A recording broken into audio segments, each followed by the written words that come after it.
হাইকোর্টে ফের একবার বড়সড় ধাক্কা খেল রাজ্য সরকার। মমতা সরকারের আবেদন সম্পূর্ণরূপে খারিজ করে দিল আদালত। বিজেপি যে আবেদন করেছিল সেই আবেদন মঞ্জুর করল কলকাতা হাইকোর্ট। জেল হেফাজতে থাকা মৌসম চট্টোপাধ্যায়কে বিনা চিকিৎসায় মেরে ফেলা, এই অভিযোগ তুলে কলকাতা হাইকোর্টে মামলা দায়ের করেছিল বিজেপি ও মৃতের পরিবার। এই মামলায় এনআরএস হাসপাতালে মেডিকেল বোর্ড গঠন করে ময়না তদন্তের নির্দেশ দিলেন বিচারপতি তীর্থঙ্কর ঘোষ। একই সঙ্গে এনএইচআরসির নিয়ম মেনে ময়না তদন্তের ভিডিওগ্রাফি করতে বলেছে আদালত।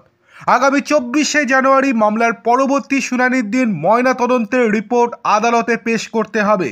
আর সেই দিনই দুধ কা দুধ পানি কা পানি হয়ে যাবে, অর্থাৎ পুলিশি হেফাজতে থাকাকালীন পুলিশি অত্যাচারে মৃত্যু হয়েছে কিনা মৃতর সেটা পরিষ্কার হয়ে যাবে সেদিন।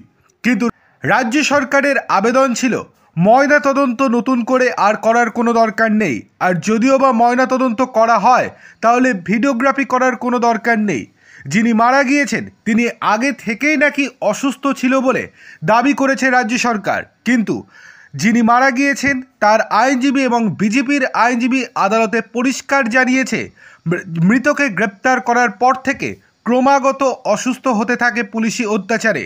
এর পরবর্তীতে যখন বারংবার তাকে হাসপাতালে চিকিৎসার জন্য নিয়ে যাওয়ার জন্য অনুরোধ জানায় মৃত ব্যক্তি, কিন্তু তারপরেও কোনো রকমভাবে কোনো গা করেনি জেল পুলিশ।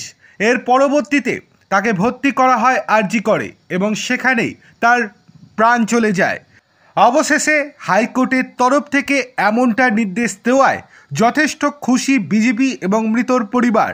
তাদের দাবি, আমরা এই দাবিটাই জানিয়েছিলাম হাইকোর্টে, আমাদের দাবি, আমাদের আর্জি মঞ্জুর করলো হাইকোর্ট। এখন দেখার বিষয় ময়নাতদন্তের রিপোর্টে কী বেরিয়ে আসে।